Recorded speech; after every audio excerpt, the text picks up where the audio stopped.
Et donc bonjour à tous, c'est Kylian de la Maison Monnaie, j'espère que vous allez bien. On se retrouve aujourd'hui pour une nouvelle vidéo sur la confiture de figues.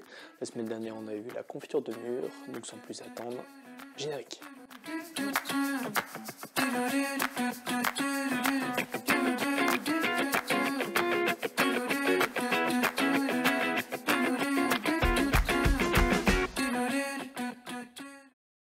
On va voir la confiture de figues aujourd'hui. Donc comme je vous ai dit la semaine dernière, j'étais parti courir et j'avais trouvé plein de buissons où il y avait des mûres à peu près partout.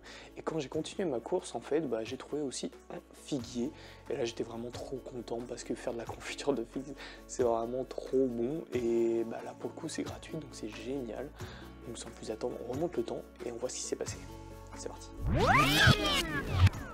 Et donc voilà, comme la semaine dernière, on est parti faire une petite balade dans le parc, c'était hyper sympa. Le parc, il est incroyable, trop beau. J'étais tranquillement en train de courir là, comme ça, dans le parc, et j'ai trouvé un petit figuier juste sur le bord de la route.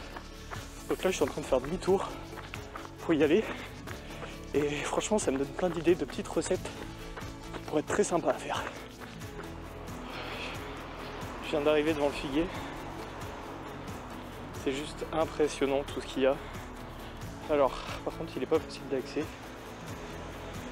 Je sais pas si vous voyez, mais c'est vraiment pentu. Mais genre, par exemple, juste ici, il y en a une qui est presque mûre. Il faut attendre un peu.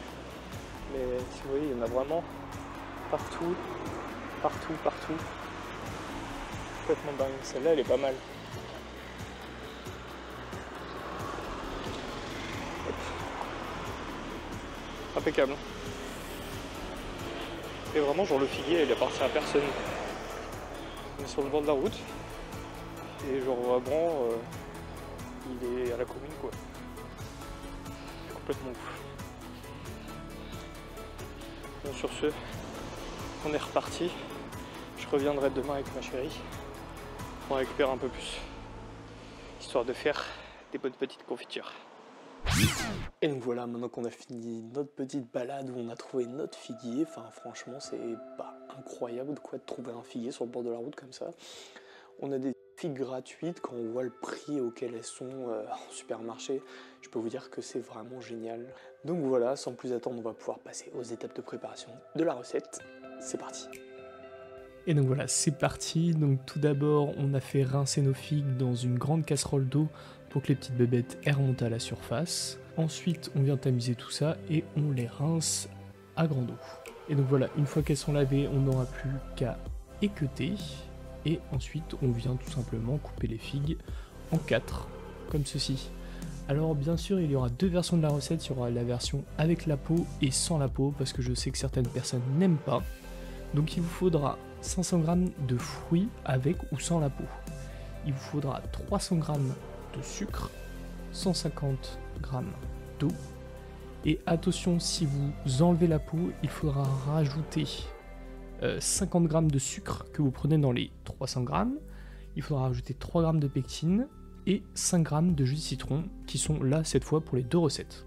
Ensuite, dans une casserole, on vient ajouter donc notre eau et notre sucre, toujours l'eau d'abord, sinon ça fait un caramel.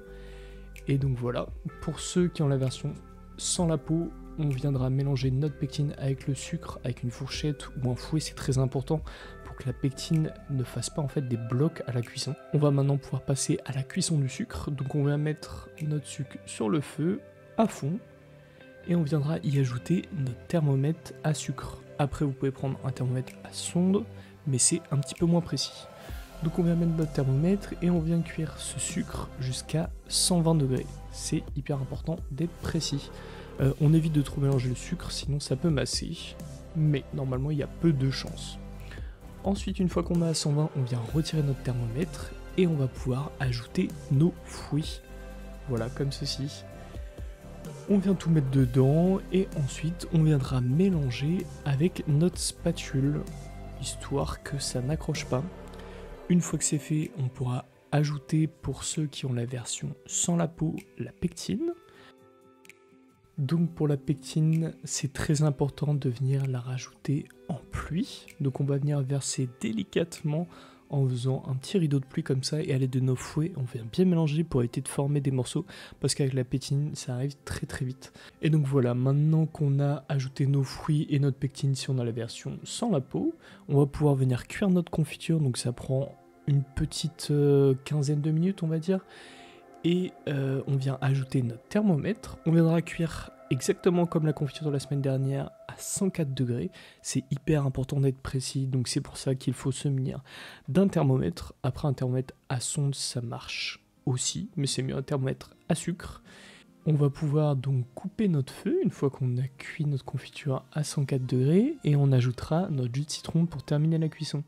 On va bien sûr mélanger le tout et on pourra retirer ça du gaz. Une fois que c'est fait, on vient tout simplement soit la mixer ou non, ça c'est selon les préférences. Moi personnellement je la mixe pas parce que j'aime bien la texture qu'elle a en fait avec la peau, mais ça c'est les goûts les couleurs, vous faites comme vous voulez.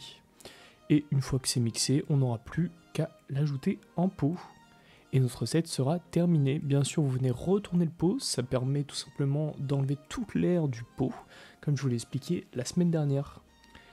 Et voilà, notre recette est terminée, j'espère qu'elle vous a plu. Regardez un peu ce résultat, on a une confiture qui est vraiment magnifique. Enfin, personnellement, moi j'aime trop ça, ça va très bien, par exemple, avec un petit fromage de chèvre, ou même sur des tartines de pain, c'est vraiment délicieux. Enfin bref, voilà, on a terminé cette recette, on a vraiment une texture de confiture qui est parfaite, j'espère que la recette vous a plu.